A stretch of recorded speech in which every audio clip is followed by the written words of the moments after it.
Hello and welcome to another episode of Tales from a Professional Nerd.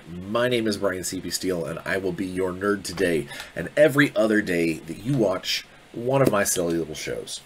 Alright, so we are getting into it. Week in Bryan's super easy. I've been doing some painting. I obviously been doing a bunch of work on various Renegade projects. And then also spending a lot of my time getting prepped for the Warzone Eternal Kickstarter, which drops here, depending on when you watch, it might already be going on, but here in just a couple days for us, when this is being recorded. Please excuse my sniffles, by the way. My allergies are kicking my butt today, so I have a little bit of a sniffly sniffle. I'm going to try not to let it bother me. I've got my tea here to try and help me get through this without sounding like I'm dying, because I'm not. I mean, we all are, slowly, a little bit, all the time. There I go, waxing philosophical. You don't want that. You want to talk about games. You want me to talk about games. Game-wise, I played some video games this week. My kid got me back into Payday 2. I haven't played that in a long time, but I forgot how much fun it is. So I've been playing a lot of that lately, doing a lot of painting. There's a cool card game called Dungeon Mayhem, I believe put out by Wizards of the Coast. It's all D&D themed. It's very fun. It's cute. I played it with my kids quite a bit, and I have always enjoyed it. So we played that a couple times this week. Didn't get to do any role-playing, though. Strahd got canceled. The Waking Realms game got canceled.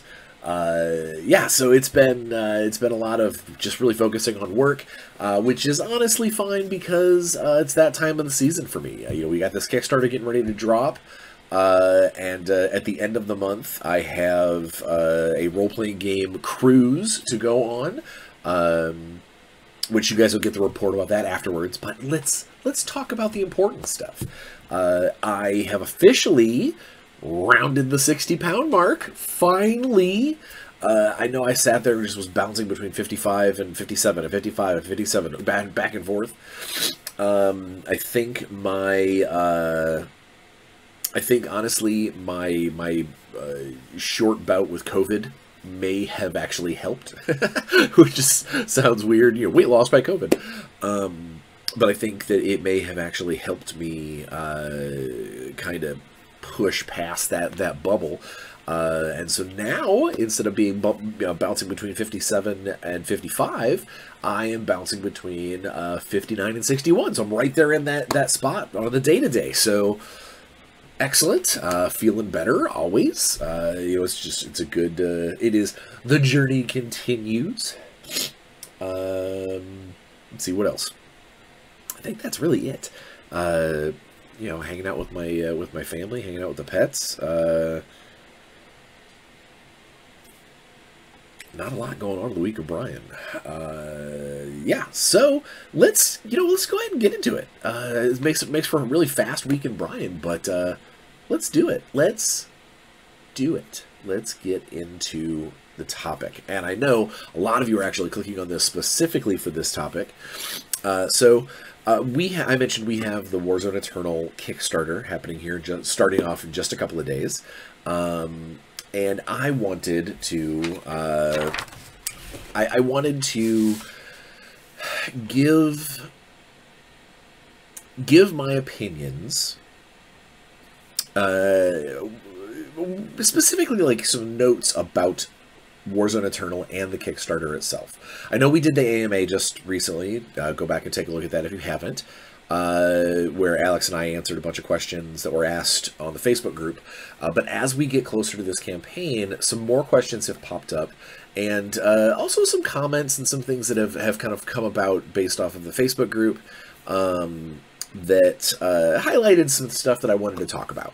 Now, I have to, my caveat here, although I am a Resnova employee, these 10 Warzone Eternal notes Kickstarter notes that I'm about ready to go into. These are not the corporate views. These are my views personally as someone who's been in the industry for 20 years, somebody who's loved the property for, as long, and someone who really wants to see this game succeed. But what that means that if I say something on here and you go, oh God, bro, I can't believe Resinova would say that, please keep in mind that this is me personally. Now, a lot of this stuff does carry over into how I do things as a professional, but I would like to, as someone who backs a lot of Kickstarters, as someone who's been part of a lot of Kickstarters, and now as someone who's trying to make sure that this Kickstarter, rocks the foundation of this, this new company, I just want to make sure that you know that these are my personal thoughts, and hopefully you'll take all of that in stride, realizing what I'm saying is not the corporate line, although you'll note a lot of these things will make a lot of sense on a corporate level, because right now, as an employee of that company, I really want this to succeed. So let's just dive right in. Let's make this good for you. Yeah. All right, number 10. Keep in mind that, oh wait, number 10. Dun, dun, dun, dun. Keep in mind that these next 30 days, the 30-day campaign, are just the beginning.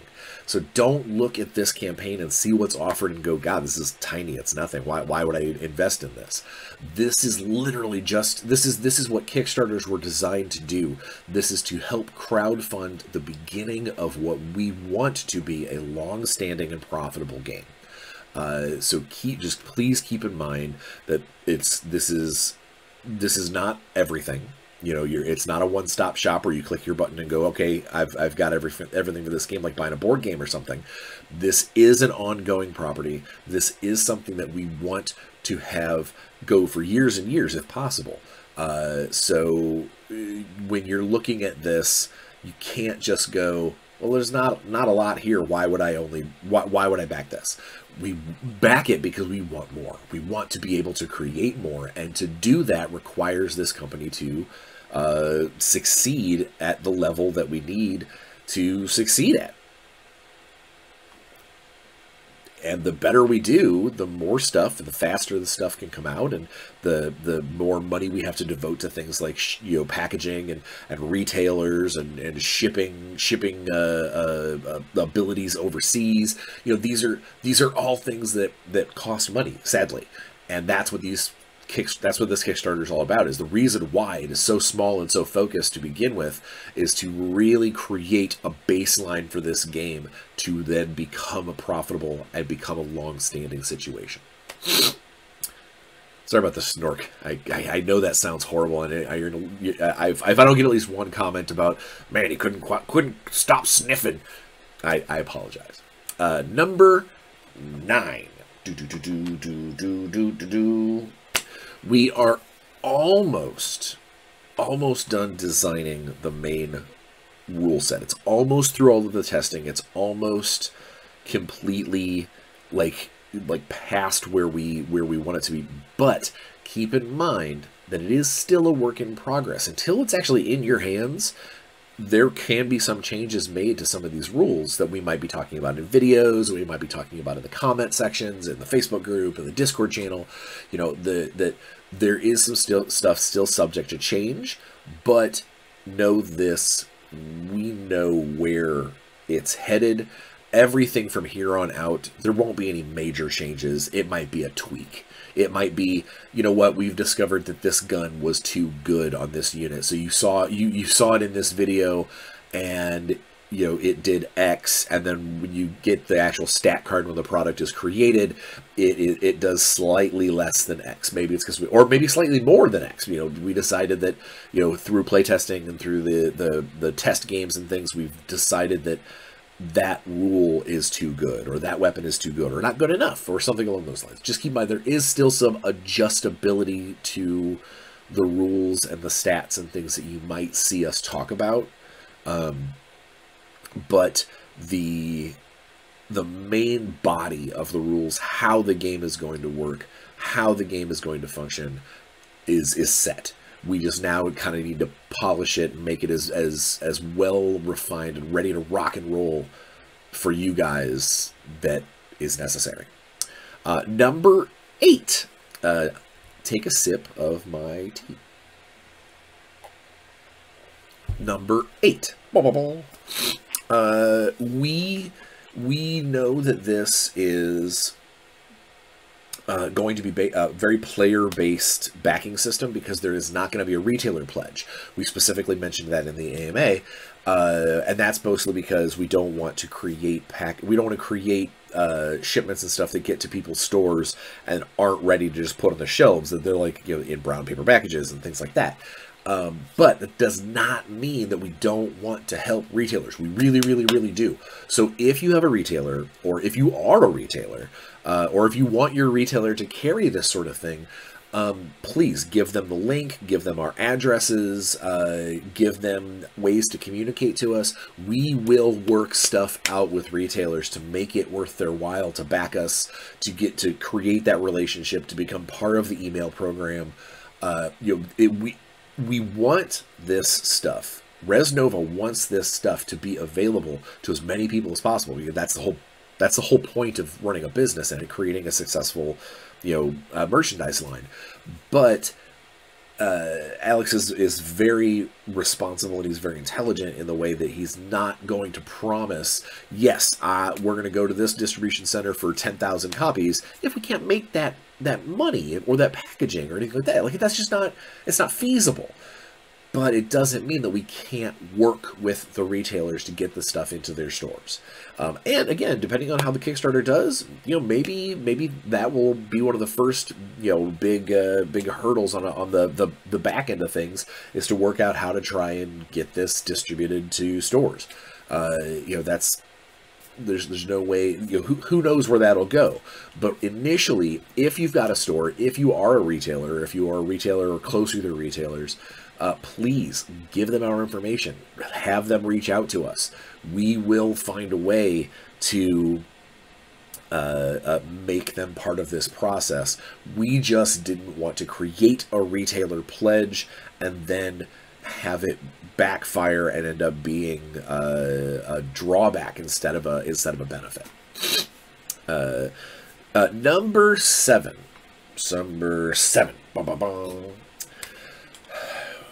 Resnova is the creator of this game, the creator of Warzone Eternal.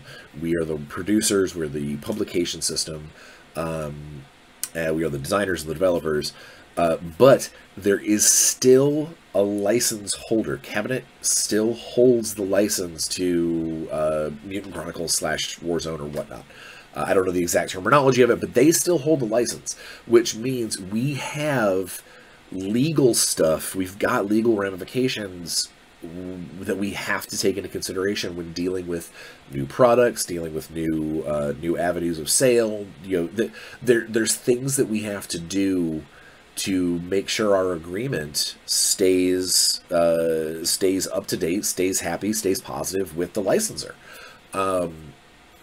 It is, in our industry, there are lots and lots and lots of times that we've seen companies make errors, make mistakes, miss deadlines, whatever, when it comes to the licensors, and licenses get pulled. That it is, there's clauses in every contract that say, if you can't do this, you don't get to play. That's just how it is. So keep in mind that while some things might seem like a no-brainer, it's like, why wouldn't you just do this? Or why, I think this would make a lot more sense, or I think we could totally do it this way. Keep in mind there are legal hoops we've got that Resnova has to jump through to make sure that Warzone Eternal happens and stays on the right track and does what it's supposed to do for the licensor as well. And in all honesty, sometimes those licensor relationships aren't public. There might be things that, even as an employee of Resnova, there might be things that we need to do for this license that only Alex and the contract holders themselves know. And if that's the case, then you just got to kind of trust the process, trust the system. But do know that there are times where we make decisions, especially like marketing decisions or, you know, specific products or partnerships that we might not be able to do to that extent because of the situation with the licensor. Or it might be, maybe it's too costly to do that once we take the licensor into consideration. You know, there are things that there are things that are moving behind the scenes that a lot of times gamers will sometimes forget that this is a business and not just people making a game that they want you to enjoy. We definitely do. We definitely want you to enjoy. I want to enjoy. I want to have people to play with. I want to go to conventions and see people play Warzone Eternal. But it doesn't mean that we can forget the business responsibilities and become irresponsible as a company, as a creator for another company, because at the end of the day, this is a partnership with Cabinet, with the license holder. So we have some holdings to our business liege lord, so to speak, to when it comes to the Warzone property, to make sure that we play by the rules. Number 6. This is Kickstarter specific, or this is about the Kickstarter, but this is also about any social media, especially any social media that I might have any kind of admin properties therein. Have manners. Just have manners. I know that sounds so stupid and maybe petty. Maybe I sound like I'm harping like a dad. I am a dad. But when you are playing in someone else's playground, you don't make a giant mess. You don't poop in their sandbox. Basically, all too often, especially in the age of the internet, it is very easy to let your initial reaction run your mouth and your mouth run your fingertips, and you type something out or you do something, and you know, maybe to you think it's funny, or maybe to you think you're making some kind of statement, but at the end of the day, if it's within the confines of that corporate space, they are going to do their best to keep a positive outlook on their products. That's simply how it is. And while there's nothing wrong with a little constructive criticism, there's nothing wrong with voicing an opinion, things can go too far. It's the difference between saying, you know, I do not care for this color on this car. I don't care for the color yellow on this car, and saying this car is the ugliest thing that I've ever seen and it should never be made. And that's the big difference. That first statement, I don't like the yellow on this car, that's just an opinion piece. You know, that's just all right, whatever. That second statement is hyperbole. And if I was in that car company's employ and I saw that on one of our social medias, not only would I blast that comment, but I would also discount what that person had to say, because they're not doing it constructively.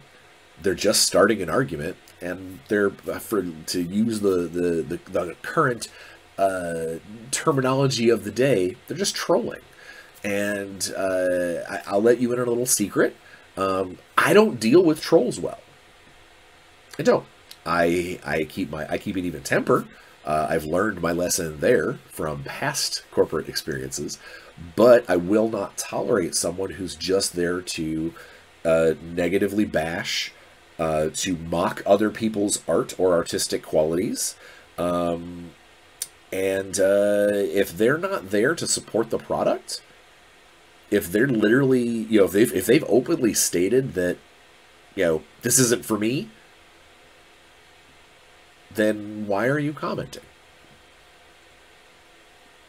No offense, but if the only reason you're there to say things is to say, I hate this, go to your own page and say that.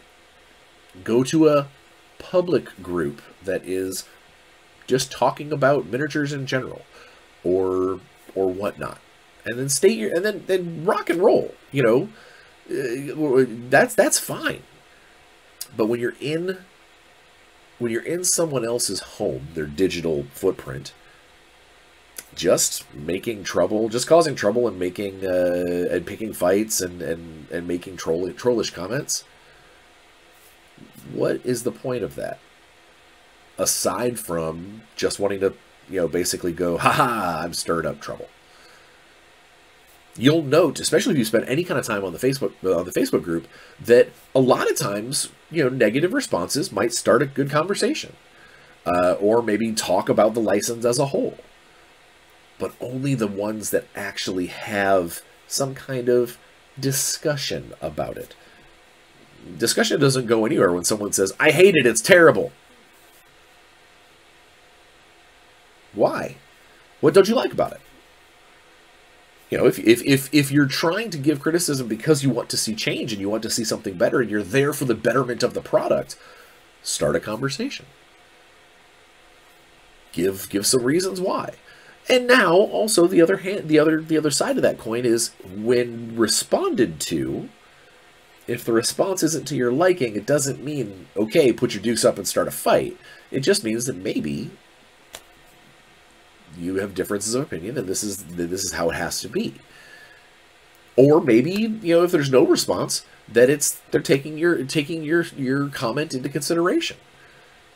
Or, you know, any one of another 1,000 different things. But at least the conversation is there. At least the calm conversation, critical reviews, things like that, at least that's there. When you start throwing in hyperbole, when you start using blank GIFs or images to convey, oh, I hate this, so I'm gonna be funny and I'm gonna put up a post that's you know, a trash compactor. This is what I think this should be. You're not adding to the conversation. You're just, A, highlighting yourself as a jerk, and B, showing that company that you don't care about their product. You're just there to cause trouble. And that's going to get you hidden, warned, and eventually banned. So please, please, please, especially on Kickstarter, where literally the future of this product is in the hands of the player base, focus on what you want to see out of the game. Focus on the positives or the potential positives rather than focusing on what you don't like and making a giant stink out of, ugh, this is the worst because I don't like it. Because I guarantee that there's probably, for every one person who doesn't, there's probably 10 who do. We just got to find them. And if someone's shouting at the top of their lungs about how terrible something is, that's not helping. So please, please, please, number 6, have manners in the comment sections of social media. Number 5, kind of goes hand in hand. Remember, at the end of the day, this is a business. Res Nova isn't doing this because Alex won the lottery and had spare money lying around and was like, you know what, I want to bring back Warzone. He's doing this. Res Nova is doing this because he has a lot of love. We have a lot of love for the property. Wants to see it reimagined and succeed, and to a certain degree, wants to be profitable as a business. It is still a business. So some of these decisions, some of the things that we talk about online, some of the decisions being made they're not really up for debate. They're just, this is how it is, because this is what's going to help keep this business afloat. Recently, there was a topic that came up on one of the Facebook groups about, specifically about adding an element to a box. Whatever that element may be, extra base, backpack, shoulder pad, special knee pads, whatever. New heads for everybody. You know, to a gamer, to someone who hasn't been on the back end of the business side of things, that might seem like an extremely easy decision. Like, well, yeah, of course you want to, and if money was no object, dude, every single model would be individual. There'd be no, everything would be 100%, a masterpiece quality. It's just how it would be. But money is an object. This is still a business. So profitability comes into play. Cost efficacy comes into play. How much wasted resources go into making this extra bit. There's a reason why in many miniature companies, why a lot of times in the rules they'll say if the model has a pistol, it's considered to be somewhere on the model. It doesn't necessarily have to be modeled on them.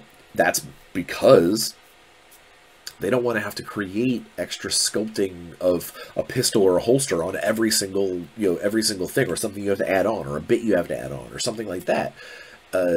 Sometimes they do, and the larger companies have that ability because they've got the spare capital, they've got the ability, the liquid funds, they've got the resources, they have the loss lead that they can take a couple of pennies, to make this, because they know they're going to sell 20,000 of that particular kit. Or if they're only going to sell 5,000 of that kit, they know that they're going to sell 30,000 of this other kit that they've cut cost on to make it cheaper, to make the profit margins better.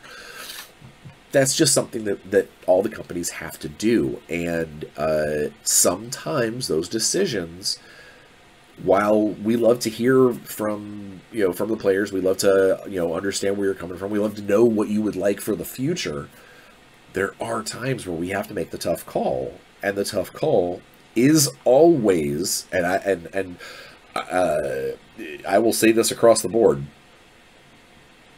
is always going to be for the betterment of the company. And I know that people are going to be like, but the gamers come first. That's true. We want gamers to be happy. We want the players to be happy. We want to give everybody everything that they need.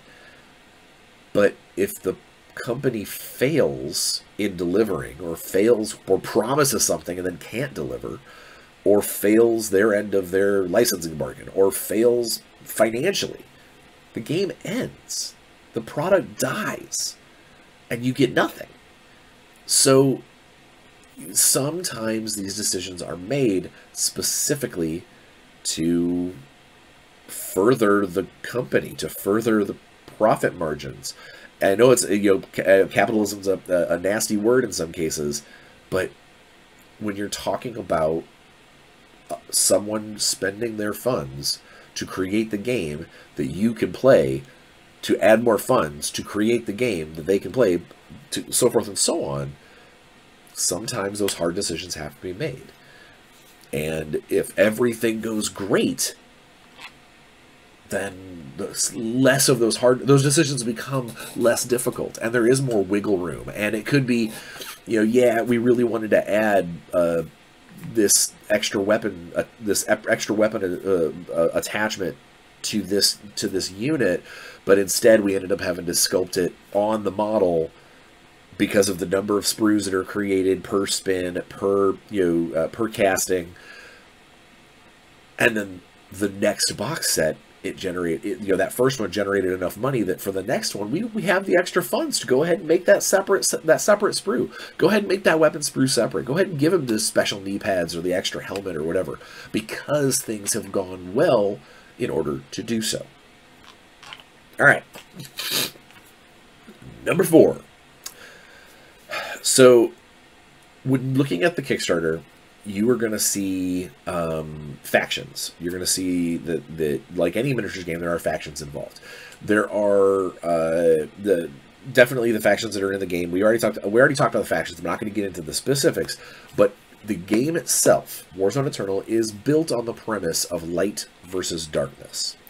And that means that in any given game, there's one side that will be fighting for the side of the side of the Agents of Light, and one side will be fighting for the Servants of Darkness.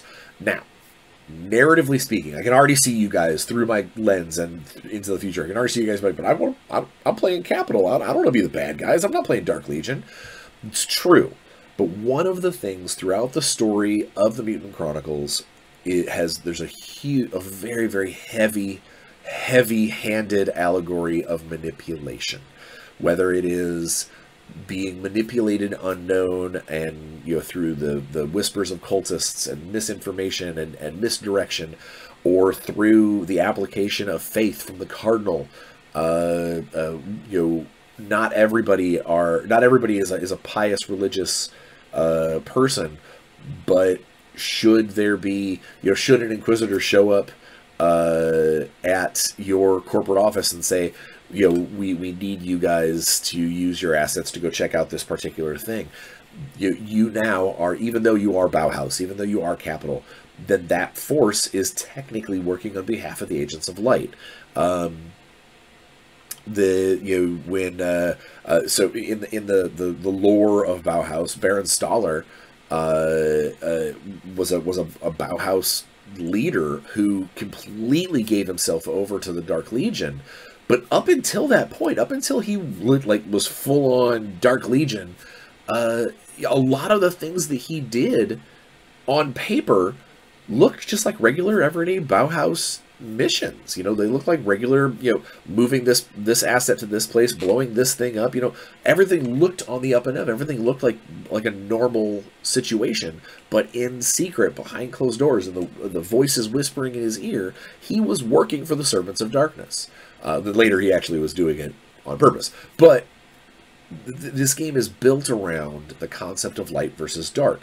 And what that does is that it does mean that there may be times where your force has the ability to take Brotherhood assets or Cartel of Man assets when they become available, or take Dark Legion assets, specifically the Dark Cult, which is a subset within. Basically, there is a trait that some figures within the Dark Legion will have, called the Dark Cult, that will allow you to take them as part of your force when you play a game. Which you'll understand that more when we get to show you how the game works and things. And then the system is actually built so should you be playing a Brotherhood force, like not a corporate force that's got a little Brotherhood sprinkled in, but specifically a Brotherhood faction force versus a Dark Legion faction force, it's not possible for you to flip sides. The system is built so if you're playing Brotherhood versus Dark Legion, the light and the dark, you're not going to see it weird and flipped. Now, it does mean that in a tournament setup that it is possible for if two Brotherhood players or something got faced against each other, that one side would unfortunately be would be manipulated by the Dark Legion and end up, you know, working on the side of the Servants of Darkness. That does not mean that they're bad guys. It just means that they've been duped, and the actions that they're taking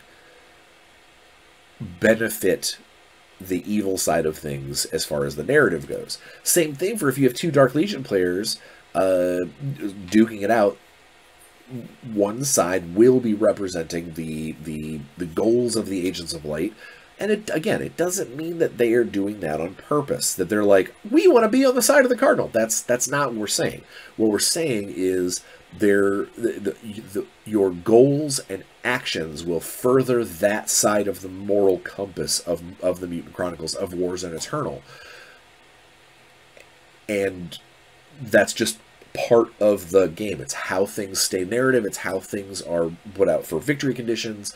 It's no different than if another very popular game, Star Wars, I believe it's Legion, does it, or maybe it was Imperial Assault, where one side played light side, one side played dark side. Whether or not you were actually a dark side player, you just were furthering the goals of that aspect of the Force. In this case, it's more of the general sway of the dark soul and the moral compass of the Cardinal. But either way, that's the concept. The reason why this is important for the Kickstarter is that as certain models are revealed, or as certain box sets are available, you may wish to buy into, like, someone might go, I'm a capital player, I want to be capital all day long, capital, capital, capital. Should some Brotherhood assets become available, you may want to grab one or two. Should some Dark Legion stuff become available to you, you may want to grab some of the basic stuff, because it will give you some flexibility should your game ever have you face that side.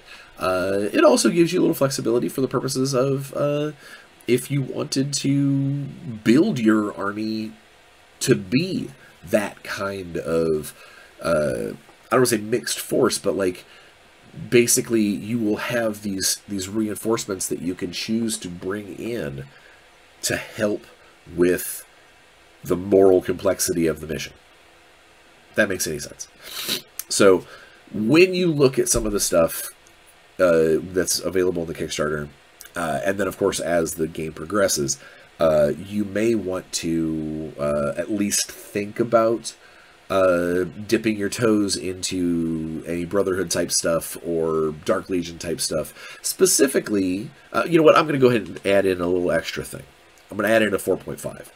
One of the things that we plan to do, and Alex has mentioned this before, is the stats for the different units are going to be on stat cards. Stat cards come with models.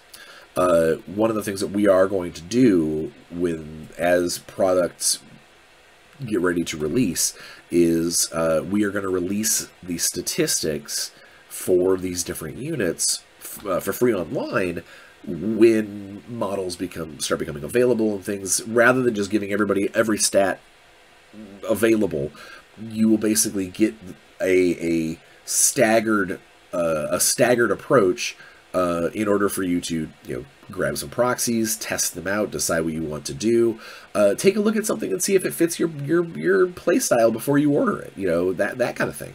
And in the case of what I was talking about here, that whole faction thing is, let's say that we put out a Brotherhood box, blarf. We put out a Brotherhood unit box, and you look at that and go, nah, I don't play Brotherhood, and none of those guys have the advisor special trait. I don't need to buy that box because I'm not going to play Brotherhood, and because they don't have advisor, I can't include them in my Agents of Light sidebar. So what that means is you have a little bit of preview to understand where things are going to go. Now, it also means that you get to see what some of this stuff does and maybe test it out in like your own little home games before you decide you want to order them. This is the benefit of having these staggered releases, the benefit of having statistics available for you, like at the same kind of rough estimate time that you can start to pre-order models, that kind of thing. So just remember that faction purity is cool, and you can totally, that's also, I should say that as well, is if you build your army, like go back to this capital guy, it's like, I play capital, capital, capital, capital, capital. Whether or not a mission puts you on the Agents of Light or the Agents of Darkness doesn't change the fact that you'll be able to use all of your capital models. If you're playing capital as a faction, there won't be a model that says, you can't use this one if you're doing this. That's silly. We want you to be able to use your entire faction.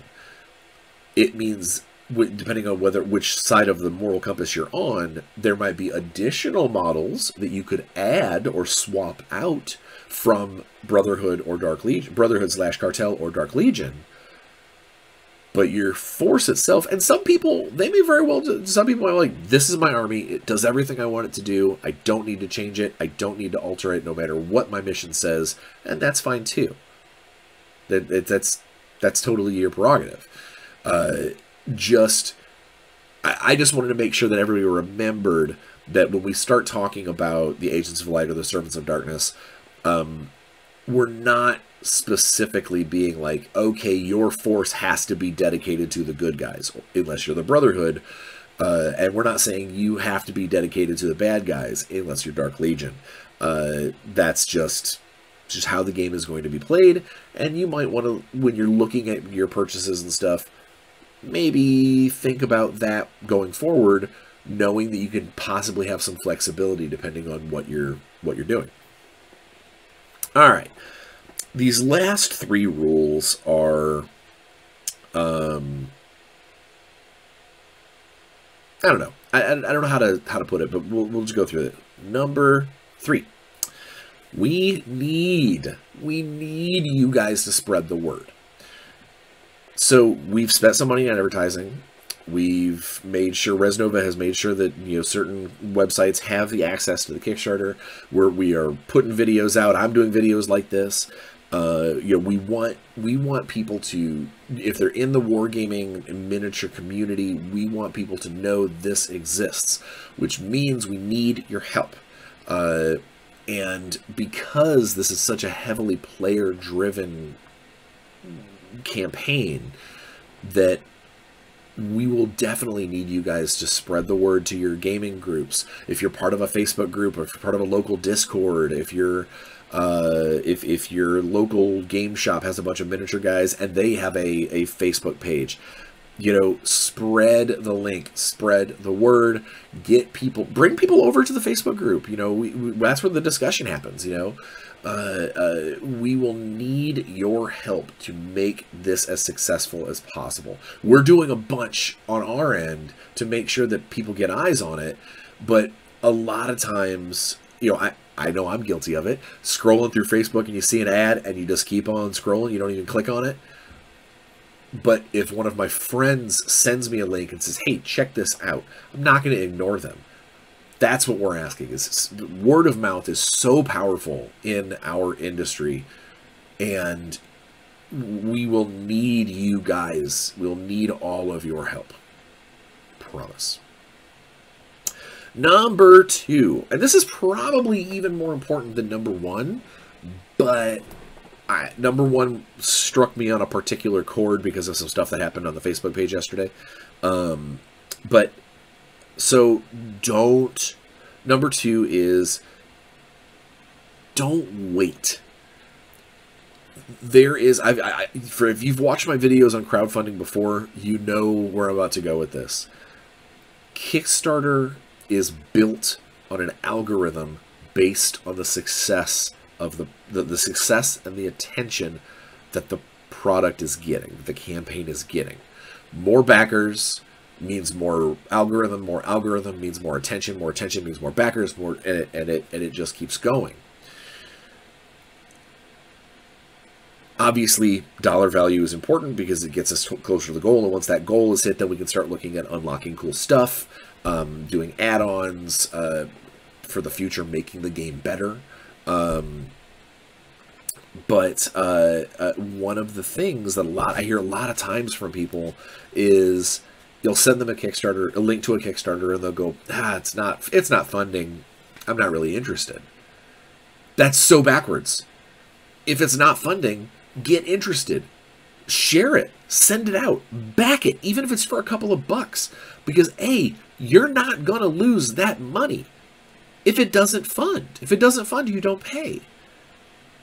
And if it does fund, then you're right back to what exactly you were talking about. Well, now it is funding, so now you are getting stuff. So it makes no sense when I hear someone say, oh, it's not going to do well. Why would I bother? Bother because it helps it do well. You know, like that's the big thing, is that you're not charged until this thing is over, until the backer kit is done, until, you know, like you're not out that money unless it succeeds. And if it succeeds, it's doing what you wanted it to do. So don't wait. Don't, you know, I'll wait till closer to the end of the campaign. No, that's so backwards. Fund. Figure out roughly what you want, what you think you might want to spend, because you can always pull it back later. If you think, like, you're like, you know what, again, these numbers are figurative. Let's say you go, you know, 2 factions plus I want to have some extra room for some add-ons and maybe for shipping is $150. Again, don't quote me. I'm literally just throwing out numbers. If that's what you're comfortable possibly spending, then say $150.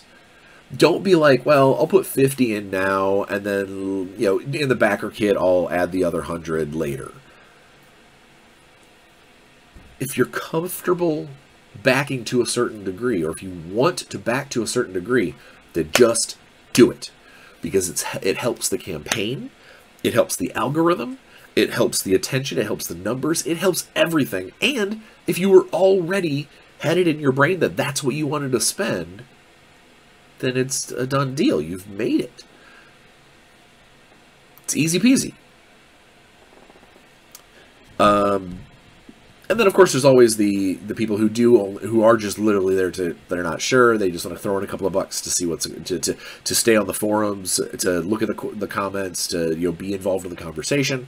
That's fine too. Just keep in mind that you can always change your backer level. You can always add more. You can always adjust adjust how much you've gotten in there. Based off of, like, let's say we announce a new add-on, and you're like, oh my gosh, I must have that. Then go in there and add that to your add that amount. Don't just like chalk it up in the back of your head and go, well, when the campaign's over, I'll add that on. No, add that in now, because that will change the total and that will push things forward. That will make the algorithm more kind to us. It will make things more likely to unlock more things. And also, it shows people like me and Alex that that we're doing the right thing, that the steam is building, the momentum is building, and it also shows other people that too. Again, also, every interaction with the Kickstarter, every positive interaction with the Kickstarter pushes it a little closer towards that front page, and the front page is also really big for attention and advertising for the Kickstarter, which adds more money to it, which keeps it up there, which pushes it forward, which makes a better game, which lets us do better models. It is all connected, and it all comes down to your attention and your ability to help us hit that goal and surpass it. All right, last one, number one. Please, please, please keep in mind that this is a Warzone Eternal. While it is an old property, this is a brand new game. This is a brand new interpretation of the game. This is a brand new product line of new miniatures, of new game assets, of new rulebooks with new stories. Yes, it's based off of old lore, but keep in mind that based off of. This is a new product. This is a new chapter in a very cool universe that we want to see expanded on. And if this, initially Alex and I are looking at just trying to make sure that we make a very cool game using the assets that are there, translating it into our new system, translating it to our new models, and make it fun for players and a competitive fun game with a great community that hopefully we'll be able to see people playing at conventions, and that this will go on and go on and go on. Personally, I would love to get to the place where I can start designing some new things for the license. Come up with some new personalities. Come up with some new units. Add to the universe. I would love to be able to do that. We're not going to do that until we get to the point where we're comfortable with the stuff that's out, with the factions as padded as the way they're supposed to be. Because again, we are very loyal to the concept of this IP. We're very ecstatic to give our take on this very, very cool story. But it doesn't mean that that's where it ends. Unless we don't get the support that we're looking for. We get people that telling us that they don't want that. If the game moves in a different direction because of it, so be it. But we just want to make sure everybody's aware at the gate. This is not a reboot of an old game. This is not a 3rd edition or 4th edition or 5th edition or 2nd edition of someone else's. All of those games were someone else's property. They were someone else's design. They were someone else's concepts. We are building on that in our own interpretation. But this is a brand new game. So when someone says, oh God, I hate the fact that, you know, this model doesn't look like this model anymore, or, you know, why does this model, you know, yeah, it follows the same narrative, but it seems to do something a little differently. That's because we have different game balance. That's because we have different units that it's working alongside. It's because we've got a different rule set that it has to play nice within. And all of these things come together blah, blah, blah, blah, blah, blah, to create a new product, a new day in a game that a lot of us really, really loved. And to a certain degree, I know some people still love it a whole lot. We just want to add to that. We want to give you another cool new chapter in the Mutant Chronicles gaming experience with Warzone Eternal. And what that does mean is that sometimes there will be things that from the past that just don't make it back. From past editions that we have nothing to do with, that our interpretation doesn't include. And the goal is to make a game that plays fun, plays competitively, plays fairly, and has a really, really awesome community of people getting together and enjoying stuff, whether it's online, in person, or whatever. Our goal is for that combination to be profitable for the company, to be accessible to the fans, and to overall make something new that will continue to push forward the way that past games did. Hopefully, forever, or until Res Nova can no longer, tolerate their level of success. But the goal is, you know, we don't have an end date on this. We're not like, you know, we're only going to do this for 3 years and then be done. We want this to go on for as long as possible. We want people to enjoy things for as long as possible. But that does mean that people need to realize that we are a new thing. This is the ground floor. This is the beginning of something awesome.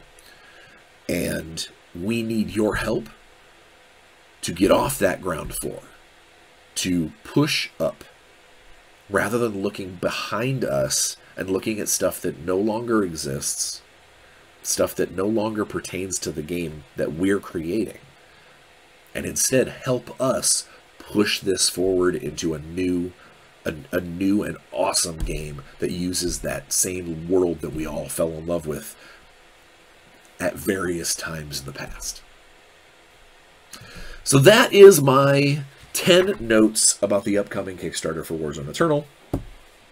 I hope that I wasn't too cranky. I hope that the sniffling didn't bother you too much. And more than anything, I hope that you guys stay safe, get vaccinated, get boosted, enjoy life a little bit.